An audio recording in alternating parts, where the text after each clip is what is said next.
Meu nome é Felipe Toresso, eu sou advogado criminalista e de propriedade intelectual e hoje quero falar com vocês sobre um assunto de bastante relevância, né, um assunto bastante importante que envolve a indústria dos jogos eletrônicos, né, especialmente para os consumidores, né, desta indústria. Qual é o tema? Será mesmo que os jogos que nós compramos digitalmente ou até mesmo fisicamente, será que estes jogos realmente são nossos? É nossa propriedade? Né? Todo jogo que eu compro na Steam, na PSN, enfim, eu acredito que existem repercussões jurídicas pertinentes, principalmente em relação à legislação brasileira, né, ao ordenamento jurídico brasileiro, que eu acredito que é de suma importância que nós conversemos sobre isso. Portanto, é um assunto que envolve direito autoral, né, propriedade intelectual como um todo, e direito do consumidor, especialmente direito do consumidor. Pois bem, inicialmente é preciso dizer que, né, para esclarecer melhor esta questão, para quem não tem muito conhecimento, não está sabendo, diante do crescimento do comércio digital que nós presenciamos atualmente, é inegável que nós estamos constantemente comprando produtos e serviços digitais, que são frutos de relações jurídicas que são protegidas pelo Código de Defesa do Consumidor e, claro, outras normas jurídicas, né, outras leis brasileiras. Mas nesse contexto específico da indústria dos jogos eletrônicos surge essa questão, no momento que eu estou comprando um jogo na Steam, esse jogo é meu? Né, eu tenho a propriedade dele, não tenho, enfim. Primeiramente é preciso destacar que o jogo eletrônico, que também pode ser chamado de game, jogo ou videogame, é um tipo de programa de computador que envolve uma interação do usuário com uma interface digital por meio de dispositivos eletrônicos. Tem os consoles, computadores, celulares, tablets, consoles portáteis, né, enfim. Esses jogos podem ser controlados por meio de controles, teclados, mouses, toque na tela, enfim. E geralmente o jogo ele apresenta um desafio, um objetivo, enfim. Os jogos eletrônicos podem conter vários elementos criativos, como enredo, músicas, gráficos, que daí vai englobar pinturas, né, desenhos, enfim. Então eles oferecem uma ampla variedade, né, de experiências, né, desde quebra-cabeça até jogos de aventura, esportes, estratégia, terror, simulação e muito mais. Eu tô dizendo tudo isso para justamente concluir que os jogos eletrônicos são obras intelectuais protegidas pelo direito autoral, mais precisamente como programas de computador. Mas por quê? Porque o jogo eletrônico ele se encaixa no conceito legal definido na Lei de Programa de Computador, que está no artigo 1º da lei. Apesar disto, existe discussão sobre a natureza jurídica dos jogos eletrônicos. Será mesmo que ele é um programa de computador? Será que não é uma obra audiovisual? Enfim, existe discussão, mas inegavelmente as características de um jogo eletrônico se enquadram como um programa de computador. Tanto que na própria Lei Federal 14.852 de 2024, que estabelece o marco legal para a indústria de jogos eletrônicos no Brasil, o artigo 5º da lei, em seu inciso 1, define que o jogo eletrônico é a obra audiovisual interativa desenvolvida como programa de computador, conforme definido ali na Lei de Programa de Computador, em que as imagens são alteradas em tempo real a partir de ações e interações do jogador com a interface. O regime jurídico aplicável, né, ao jogo eletrônico é a Lei de Programa de Computador. Esta discussão sobre a compra de licenças de jogos eventualmente surgia entre os consumidores, entre as pessoas, né, que jogam videogame, mas ganhou mais força no início de 2024, quando a Ubisoft, que é uma empresa francesa de renome, né, na indústria de games, que desenvolve Assassin's Creed, Far Cry, causou controvérsia no momento que ela deletou o jogo The Crew nas bibliotecas dos jogadores. A empresa revogou as licenças, né, após o fechamento dos servidores e não ofereceu nenhuma opção offline. Ou seja, eu comprei o jogo, ele foi fechado e eu nem posso mais jogá-lo. E evidentemente que gerou protestos, né, frustrações e revoltas entre os consumidores. Em resposta a isto, muitos jogadores têm criticado a Ubisoft, especialmente na loja digital Steam,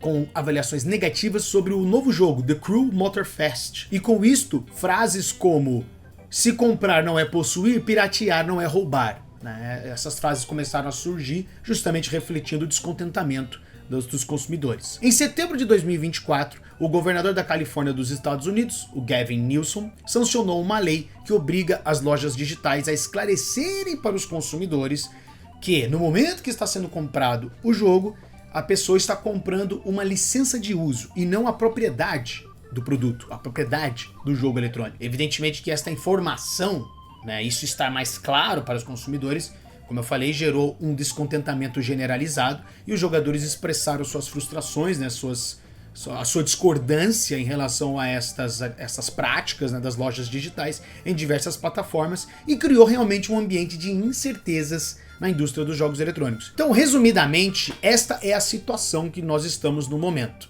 né?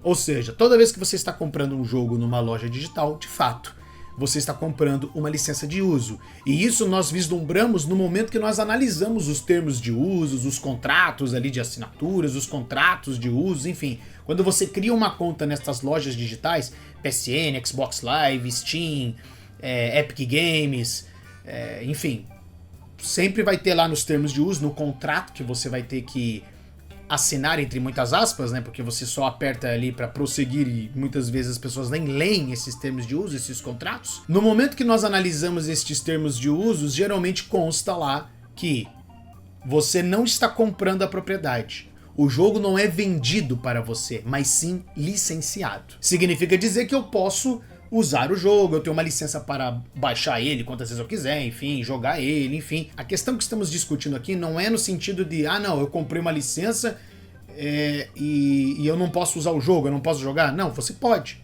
Só que você não pode, por exemplo, revender o jogo. Se a Steam algum dia desaparecer, como é que vai ficar essa questão? E a questão aqui da Ubisoft, que retirou o jogo da plataforma, quem se responsabiliza daí por isso? É a Steam? É a Ubisoft? O consumidor vai ser indenizado? Enfim, começa a ter essas incertezas, né? Então eu não sou dono do jogo. Então eu não posso fazer, sei lá, não posso ter uma cópia de segurança do jogo guardado. Não posso fazer isso então, né? Enfim. E daí você pode me perguntar, tá, mas e por que fazem desta maneira?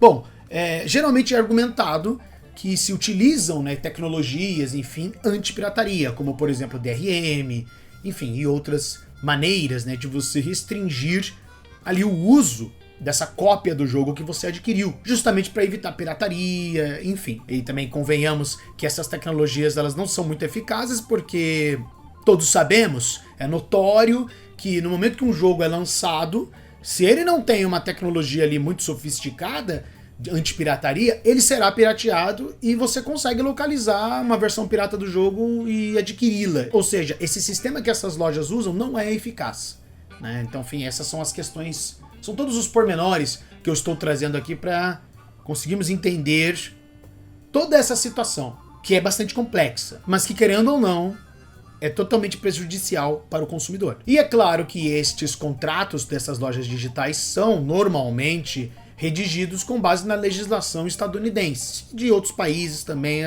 ocorre. Mas e se nós analisarmos sobre a ótica da legislação brasileira? Como é que fica essa situação então? Muito bem, a aplicação do Código de Defesa do Consumidor, o CDC, neste caso aqui que estamos analisando, é incontestável. Justamente porque as lojas digitais, o Steam, GOG, Epic Games, enfim, que comercializam jogos eletrônicos se enquadram perfeitamente no conceito de fornecedor estabelecido pela legislação consumerista, que está ali definido no artigo 3º do CDC. Então, no momento que as lojas estão comercializando produtos digitais, que no caso são jogos eletrônicos, elas se qualificam como fornecedores, né, para fins da aplicação do código. Tem mais uma questão, o parágrafo 1º deste mesmo artigo conceitua produto como qualquer bem, seja móvel ou imóvel, material ou imaterial.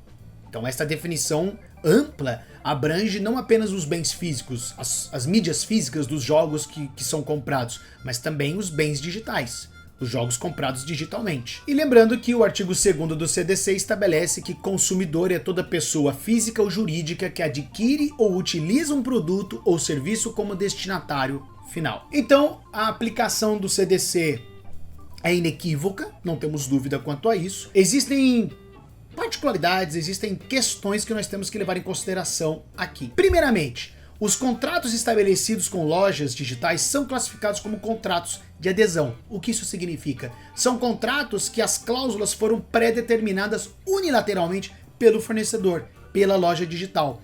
Então, eu, enquanto consumidor, não posso discutir as cláusulas desses contratos. Eu não posso pedir, vamos conversar sobre isso aqui e modificar essa cláusula aqui porque eu não concordo, enfim. Não, isso não é possível. Qualquer um que crie uma conta numa loja digital vai ter que aceitar aquele contrato. E com base nisso, já fica evidente que o consumidor está numa relação desigual. Ele está em desvantagem, ele está vulnerável. Ou seja, eu poderia discutir em tese, não, eu não quero que você me venda uma licença do jogo eletrônico, eu quero a propriedade do jogo eletrônico mesmo. Eu poderia em tese discutir isso, mas como se trata de um contrato de adesão, não há essa possibilidade. E não havendo essa possibilidade, existem uma série de regras que estão elencadas no Código de Defesa do Consumidor, que a loja digital tem que prestar atenção nisso para elaborar o seu contrato, senão ele estará em desconformidade, ele será ilegal, ele estará violando a legislação brasileira. Como eu falei anteriormente, teve essa lei sancionada no estado da Califórnia, né, neste ano de 2024, que obriga as lojas digitais a informarem para os consumidores, você está comprando uma licença de uso, você não está comprando a propriedade do jogo. Se você hoje, né, for comprar um jogo na Steam, vai aparecer lá essa informação, você está comprando uma licença, consulte lá o contrato, enfim. Isto, na minha visão, é uma omissão de informação relevante, na minha visão. Porque o fato do consumidor comprar um jogo na Steam achando que está comprando a propriedade e isso não é esclarecido, isso está nos contratos ali, nos termos de uso. Mas isso para mim é uma informação muito relevante que deveria ser destacada realmente no momento que está comprando. Porque está escrito ali também, comprar. Né? Tudo leva a crer que você está comprando realmente a propriedade do jogo. Então, na minha visão, isso seria uma violação já dessa omissão aí de informação relevante. E o fato de ter sido aprovada esta lei no estado da Califórnia já é um indício para mim de que essa informação deveria ter sido exibida de uma maneira mais clara desde o começo. Não, mas isso está no contrato, era só você ter lido. Né? Não podemos ter essa análise muito rasa, porque é insustentável a alegação de que as condições da compra de um jogo estão claramente definidas ali no contrato, nos termos de uso, e o consumidor só tem que ler e concordar e, enfim, aceitar. Não é assim, porque essa visão ignora que a realidade que o consumidor está numa situação de vulnerabilidade. Né? Ele não tem conhecimento das informações claras ou técnicas sobre os produtos e serviços, ele não tem esse poder de negociação, existe esse desequilíbrio. Né? Às vezes o contrato tem uma linguagem que ele não compreende. Existe uma série de fatores que demonstram que o consumidor está vulnerável nessa relação jurídica. O próprio Código de Defesa do Consumidor já estabelece isso expressamente. Por isso que o artigo 47 do CDC é de suma importância, que é o quê? Interpretar as cláusulas contratuais de maneira mais favorável ao consumidor. Porque, de novo, não é só porque está ali, né, nesse contrato, enfim, que essas regras, né, que este contrato foi redigido e ele está em conformidade com a legislação. Ele pode ter disposições que são ilícitas, que são ilegais, que estão violando a legislação brasileira. Então, de novo, o objetivo do CDC é garantir a efetiva proteção dos consumidores, para que eles não sejam prejudicados por cláusulas abusivas ou práticas abusivas. E nós podemos conceituar práticas abusivas como condutas comissivas ou omissivas praticadas por fornecedores, nas quais estes abusam de seu direito, violam os direitos dos consumidores ou infringem de alguma forma a lei. Já a cláusula abusiva pode ser definida como uma cláusula que ocasiona um desequilíbrio na relação jurídica. Né? É uma cláusula que notoriamente é desfavorável à parte mais fraca na relação contratual de consumo, que é o consumidor. Então, com base nestes conceitos, neste entendimento, nesse raciocínio que a lei está trazendo, né, o Código de Defesa do Consumidor, conclui-se que os contratos firmados com lojas digitais, bem como as suas condutas, as suas práticas, podem eventualmente ser enquadrados como cláusulas e práticas abusivas, de acordo com o que o CDC estabelece. E um exemplo claro sobre isso que eu trago é justamente a cláusula que estabelece jurisdições estrangeiras para analisar resolução de disputas. Exatamente, se você quiser discutir o contrato, pelo contrato ali, pelos termos de uso, você vai ter que ir para os Estados Unidos ou para ir outro país para poder debater sobre o contrato. Por quê? Porque esses contratos, esses termos de uso com lojas digitais estabelecem isso, o que é totalmente inaceitável pela legislação brasileira. Então, de novo, essa lógica de que, não, você leu, concordou, assinou, então tá ok. Não é assim que funciona. Sem falar que existem outros problemas, como por exemplo, as pessoas que estão criando contas e assinando esses contratos, esses termos de usos nessas lojas digitais, todas essas pessoas são capazes? Porque para você elaborar um contrato, né, perante a legislação brasileira, tem uma série de requisitos. Todos esses requisitos foram preenchidos? E o que eu destaco é essa questão, porque existem muitas pessoas menores de idade assinando contratos. E pela legislação brasileira isso não é aceitável, isso não gera efeitos jurídicos. Então como é que fica essa situação? Sem falar que os termos de uso desses contratos podem ser alterados a qualquer momento, né? Então, de novo, gera uma instabilidade grande em relação a isso. É muita nebulosidade do que a loja digital pode decidir hoje, pode decidir amanhã. Vide o que aconteceu com esse jogo da Ubisoft, que ela simplesmente retirou e é isso aí. Então vocês estão... A ideia aqui é trazer, pela visão do Código de Defesa do Consumidor, é preciso demonstrar que existem questões complicadas, né? Existem pontos que precisam ser analisados com mais cuidado e a gente pode chegar nessa conclusão de que sim, determinadas cláusulas nos contratos dessas lojas digitais podem eventualmente não estar em conformidade com a legislação brasileira e serem objeto de apreciação pelo Poder Judiciário. O consumidor ia lá ajuizar uma ação para que isso seja analisado. O juiz vai analisar e vai dar uma resposta. E isso pode levar a consequências jurídicas, como por exemplo uma reparação de danos patrimoniais e morais em favor do consumidor. A ideia aqui é demonstrar que o Código de Defesa do Consumidor tem mecanismos para questionar várias disposições, várias cláusulas desses contratos e termos de uso, né, dessas lojas digitais. É por isso que o Código de Defesa do Consumidor existe, é justamente para proteger o consumidor dessas situações, dessas complicações, né, e inseguranças que podem existir, que é o que nós vislumbramos aqui nesse caso. Eu compro um jogo que não é barato, hoje em dia a média de jogos, né, de valor dos jogos eletrônicos é R$350, aí eu vou lá, pago esse preço e no fim estou comprando uma licença de uso.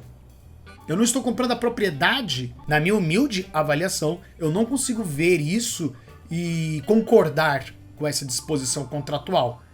E, digo mais, existem questões jurídicas e entendimentos estrangeiros que podem nos levar à conclusão de que não é bem assim essa história. Como eu disse anteriormente, os jogos eletrônicos são considerados programas de computador, então eles são obras intelectuais protegidas pelo direito autoral brasileiro, enfim. E todo autor de uma obra intelectual detém diversos direitos autorais, que estão na Lei de Direitos Autorais, estão na Constituição da República, estão em tratados internacionais. Dentre os vários direitos, né, que um autor possui, eu destaco o direito de distribuição e o princípio de esgotamento deste direito. O que eu estou querendo dizer com isso? Vamos por partes. De acordo com Inês Tuna de Almeida, o direito de distribuição é o poder do autor de uma obra intelectual de controlar a sua circulação por meio da venda ou transferência de cópias físicas ou digitais. Mas este direito tem um limite, justamente para equilibrar os interesses entre autores de obras intelectuais e consumidores. O princípio de esgotamento deste direito, esgotamento por quê? Porque o direito ele se esgotou, ele se exauriu, ele foi concretizado, ele foi realizado, ele foi exercido, né? Este direito, ele se esgota, ele deixa de existir, o direito de distribuição deixa de existir após a primeira comercialização legítima de uma cópia de uma obra intelectual. O que eu estou querendo dizer, né? Em outras palavras, eu escrevi um livro. O livro está aqui, eu distribuo ele. Ó, meu livro custa 10. Quem quer comprar? Quem quer comprar? Aí o cara, o Robson, eu quero uma cópia. Então tá ok, vendi. O Robson tem a cópia do livro, né? Ele é dono dessa cópia. Eu que sou autor do livro, eu não tenho mais poder sobre esta cópia que ele comprou legitimamente. A cópia é dele. Ele pode fazer o que ele quiser. Se ele quiser revender, se ele quiser destruir, se ele quiser guardar, não importa. Se ele quiser rabiscar, ele não importa. Não significa dizer que ele detém os direitos autorais. Não é isso. Significa dizer que ele tem o direito real sobre esta obra. Ele tem o direito da cópia. tá entendendo? Ele tem direito da propriedade da cópia. Agora, ele não pode exercer direitos autorais. Aqui existe uma separação. No momento que eu escrevi o livro e vendi uma cópia dele, eu, autor, ainda tenho os direitos autorais. Eu não vendi meus direitos autorais, eu vendi a cópia, o suporte em que a minha obra intelectual foi fixada, tá entendendo? Essa é a separação das coisas, né, que a gente tem que estabelecer aqui para que possa compreender melhor. Este entendimento de princípio de esgotamento do direito de distribuição, ele foi criado justamente para limitar esses direitos do autor sobre uma obra, né, intelectual dele, né, em relação a essas cópias que foram vendidas. Este princípio começou lá nos Estados Unidos, em 1873, na Alemanha em 1902, e justamente estabelece que, uma vez que o autor de uma obra intelectual coloca a sua obra no mercado, ele perde, né, para vender, enfim, né, ele perde o controle sobre o que acontece com esta cópia.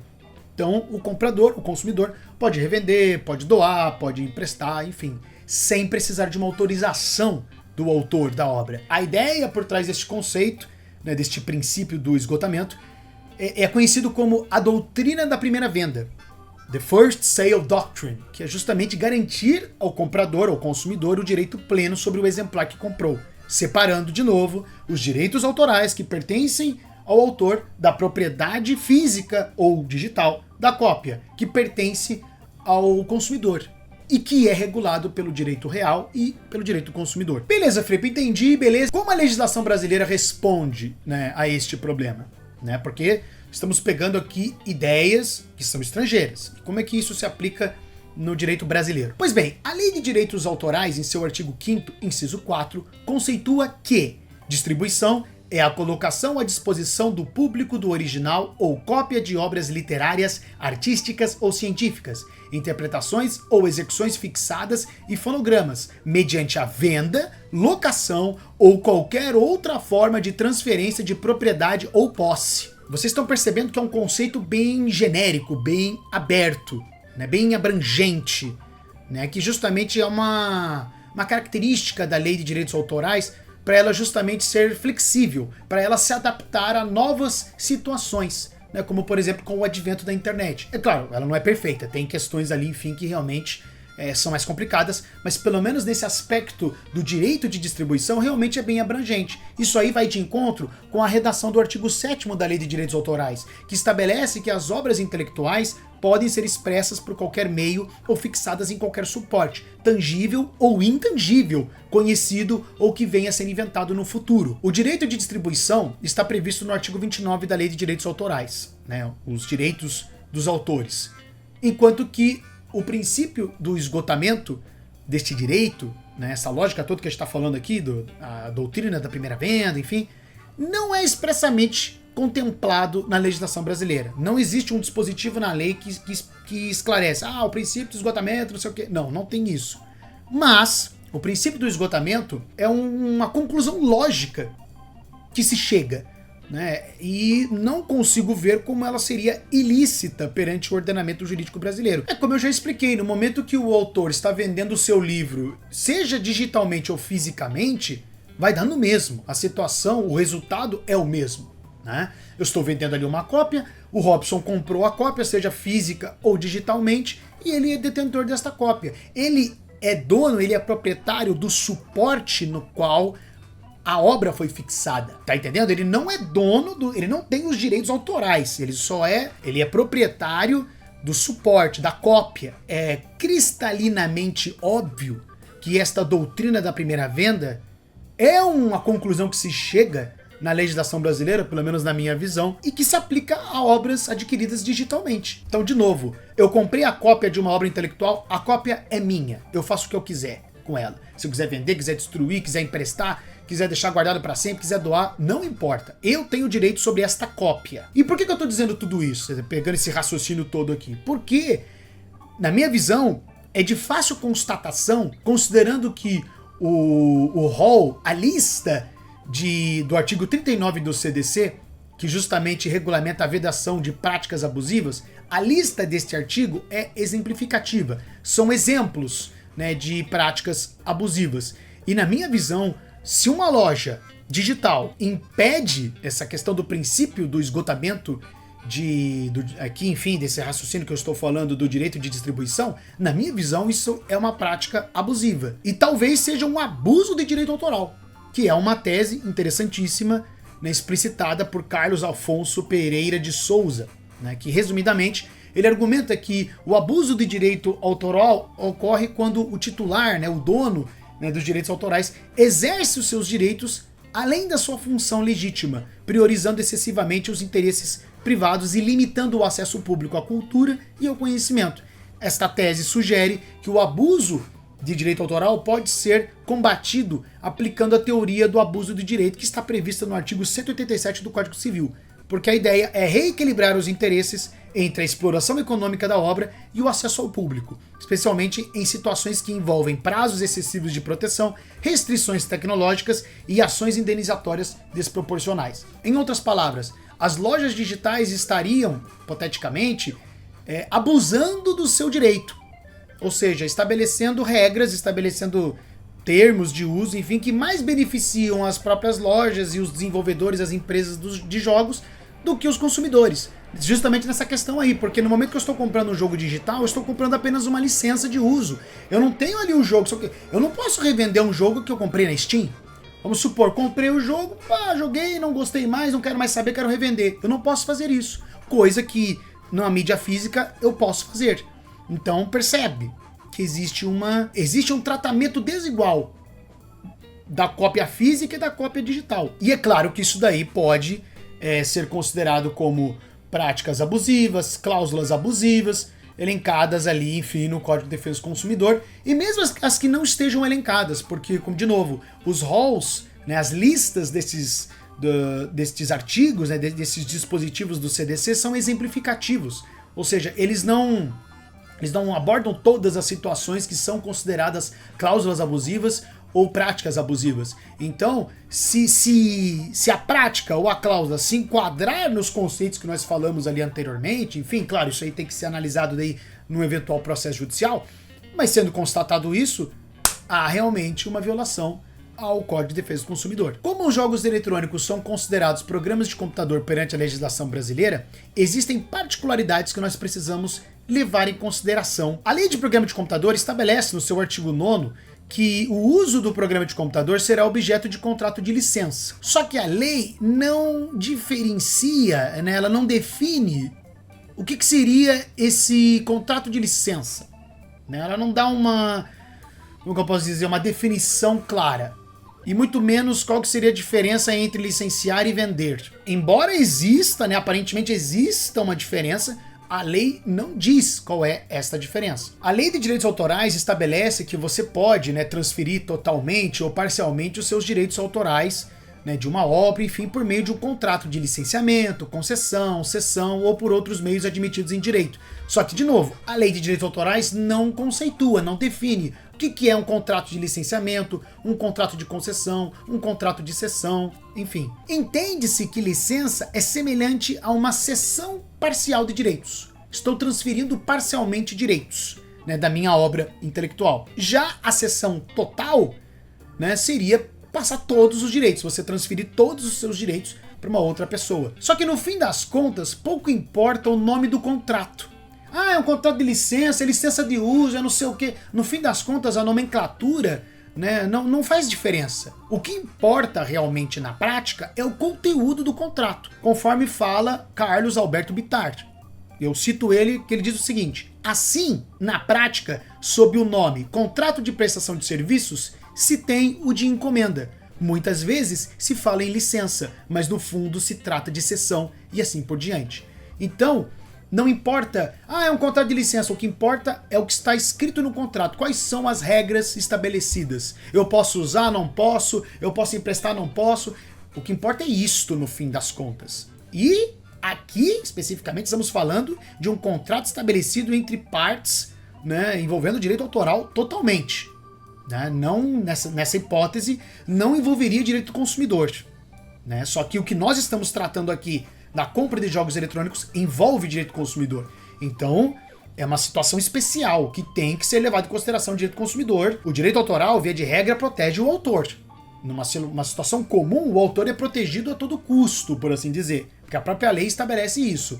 Agora, quando envolve o consumidor, ele também tem que ser protegido, considerando tudo isso que eu já comentei até agora. Cláusulas abusivas, práticas abusivas, direitos do consumidor, tudo isso tem que ser levado em consideração. E este entendimento de que pouco importa a nomenclatura, o nome do contrato em si, este entendimento é tão verdadeiro que a própria lei de programa de computador, no seu artigo 6º, elenca situações que não configuram violação de direitos do titular do software, né, do dono do programa de computador. E dentre elas eu destaco o inciso 1, que possibilita a reprodução de um só exemplar de cópia legitimamente adquirida, desde que se destine a cópia de salvaguarda ou armazenamento eletrônico, hipótese em que o exemplar original servirá de salvaguarda. Eu já fiz um vídeo aqui no Bomba Jurídica falando sobre isto, né, de uma maneira bem mais breve, enfim, mas basicamente o consumidor que comprou um programa de computador, ele tem direito de fazer uma cópia de segurança do programa de computador.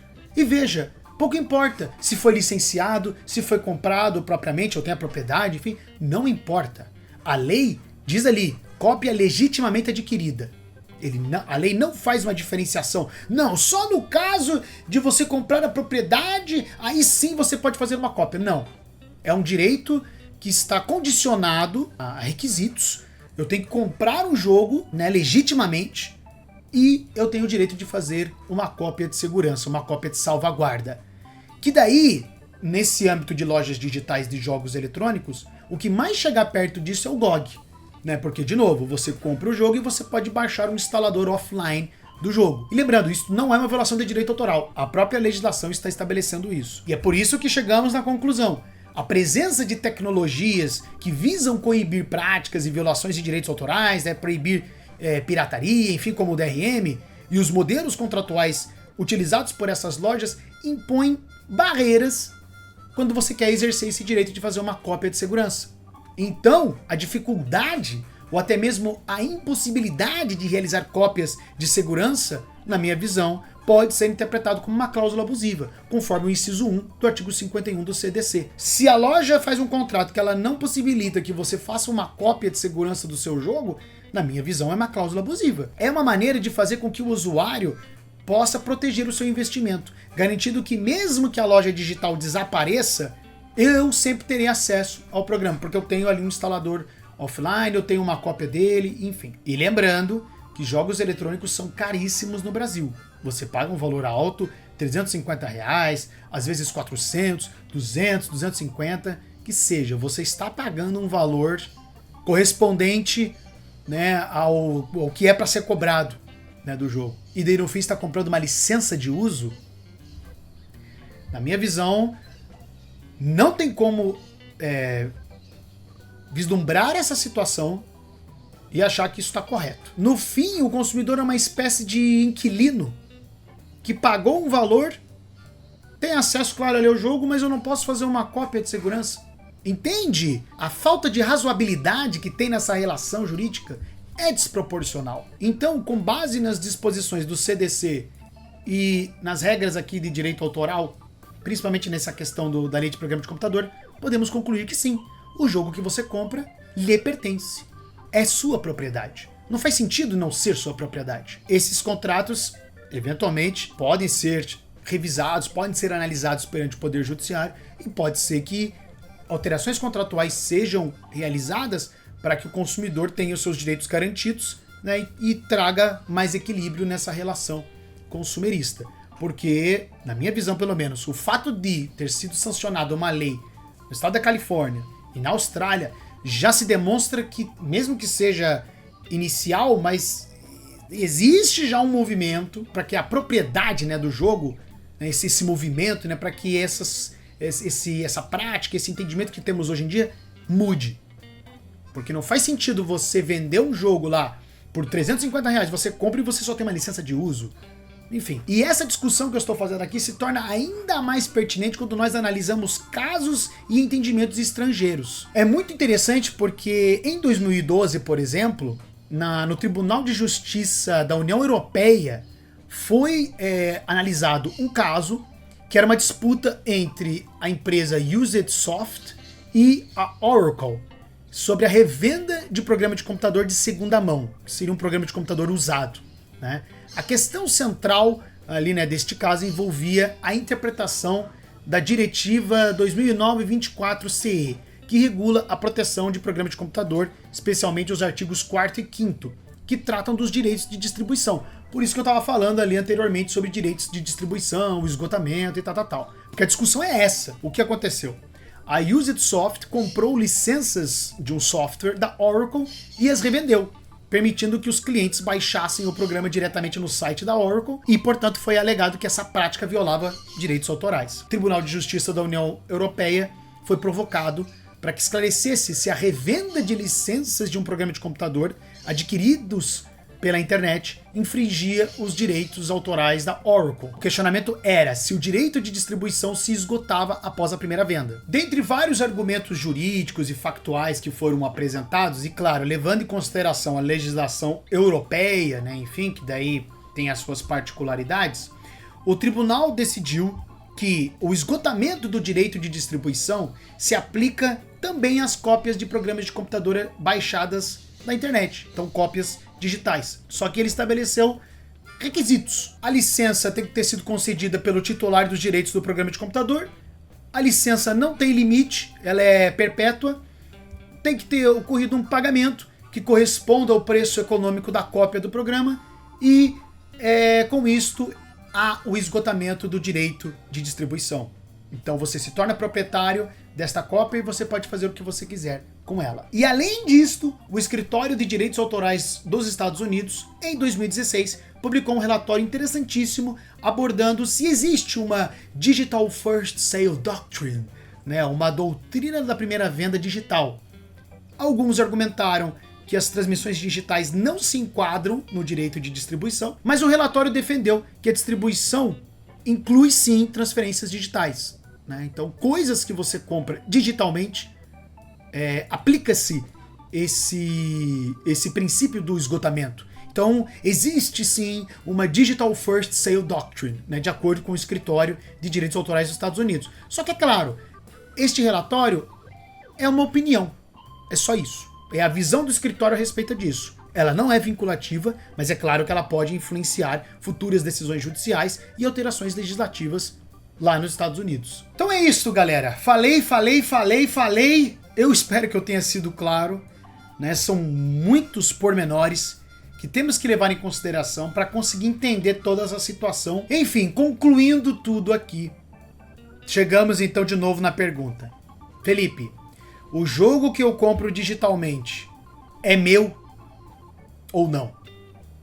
Bem, diante destes casos e entendimentos estrangeiros, que claramente servem de inspiração, e considerando que o jogo eletrônico foi adquirido legitimamente por meio de um download diretamente na plataforma da loja digital, que é titular dos direitos de distribuição do jogo, considerando que quando você compra o jogo, diz lá, é uma licença de uso pessoal por prazo indeterminado, sem restrições temporais, então é uma coisa perpétua, e que o valor pago inegavelmente corresponde ao preço econômico da cópia do game, de novo, jogos não são baratos no Brasil, são 350 pau e olha lá. Além do disposto no inciso 1 do artigo 6º da Lei de Programa de Computador, que possibilita que eu faça cópia de segurança do programa de computador que eu compro, considerando o entendimento da doutrina da primeira venda, comprei a cópia, ela é minha.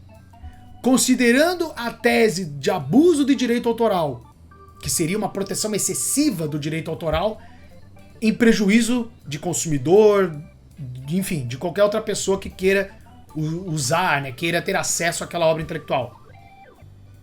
E de acordo com as regras do direito do consumidor, que aqui para mim é de suma importância para este caso específico, eu concluo, na minha humilde avaliação, que de forma inequívoca, de acordo com todo o ordenamento jurídico brasileiro, o consumidor é, de fato, proprietário dos jogos eletrônicos adquiridos em lojas digitais. Como eu já falei anteriormente, o consumidor tem o direito de solicitar a modificação de cláusulas contratuais que resultem em prestações desproporcionais. Isso está positivado no artigo 6º, inciso 5 do CDC. Então, neste contexto, a cláusula que define a aquisição de uma mera licença de uso de um jogo eletrônico, enfim, pode ser passível de alteração pelo Poder Judiciário. E porque esta intervenção, esta modificação, seria, né, para buscar restabelecer o equilíbrio na relação jurídica, considerando que uma cláusula que imponha isso se mostra desproporcional em face de todas as argumentações que foram apresentadas ao longo aqui deste vídeo. É viável que por meio de uma análise judicial as lojas digitais sejam compelidas a disponibilizar instaladores offline, né, justamente para que o consumidor possa exercer o seu direito de realizar cópias do jogo adquirido. Mas apesar disto tudo, é óbvio que podem existir pensamentos, entendimentos divergentes, pessoas que pensem contrariamente, enfim. E somente o Poder Judiciário brasileiro poderá oferecer uma resposta definitiva em um caso concreto, né? E mesmo que isso envolva um processo internacional, uma eventual decisão judicial pode servir como um precedente para casos futuros, como já aconteceu diversas vezes na história do Brasil sobre diversas situações diferentes. E isto pode gerar uma insegurança jurídica, porque um pode ter um entendimento, o outro juiz pode ter outro entendimento, enfim. Então, neste sentido, é possível concluir que alterações legislativas sejam necessárias para consolidar essas questões, né, a fim de equilibrar melhor as normas jurídicas de direito autoral e as normas jurídicas de direito do consumidor. Até porque este assunto envolve mais uma questão. Não envolve apenas eu, enquanto consumidor, comprar um jogo, eu quero ter acesso a esse jogo para sempre, né? Eu quero ter ali uma segurança de que se a loja um dia desaparecer eu tenho o jogo. Existem repercussões até mesmo no âmbito do direito sucessório. Se eu falecer, esses jogos que eu comprei, eles podem ser transferidos para os meus herdeiros? Quais são as repercussões jurídicas nesses casos, né? Esses jogos fazem parte do meu patrimônio? É nesse momento que a gente percebe a importância e o futuro dos bens digitais no Brasil. Que isso aí é um outro assunto que eu nem vou abordar aqui, porque o vídeo já está imenso. Então, mas é um assunto de suma importância e os jogos estão relacionados a isso, né? Porque são bens que eu comprei. E eu não digo só jogos eletrônicos, não. Eu comprei livros, comprei músicas, comprei filmes, fotos que eu tenho digitalmente, vídeos que eu tenho digitalmente. São bens digitais. E eles têm um valor. Bem, acredito que é isso então, galera. Realmente é um assunto interessante, é um assunto complexo, é um assunto revoltante também, em certa medida, porque, enfim, né, você vai lá, compra o jogo não é seu. Mas eu fico feliz em saber que existe uma luz no fim do túnel, né? Pelo menos juridicamente falando, existe, não só aqui como, né, ali nesses casos ali, né, na Europa, nos Estados Unidos, existe já este entendimento. As pessoas já estão se movimentando para chegar nessa conclusão, né, de que comprei é meu, né, basicamente. Resumindo, né, sintetizando tudo que a gente falou aqui até agora, é esta a conclusão que nós chegamos. Eu vou escrever um artigo falando sobre este tema, de modo que este vídeo funciona como um rascunho, né, uma espécie de esboço, né, deste artigo, que eu acredito que será bastante interessante. Bom, acredito que é isso então. Se você assistiu até aqui, eu agradeço imensamente. Por favor, inscreva-se aí no canal, clique no gostei, comente, porque estamos aqui para entender esta bomba jurídica que é o Brasil, que não é fácil, tem sempre situações aí complicadas, mas seguimos estudando, né? Muito obrigado e até a próxima!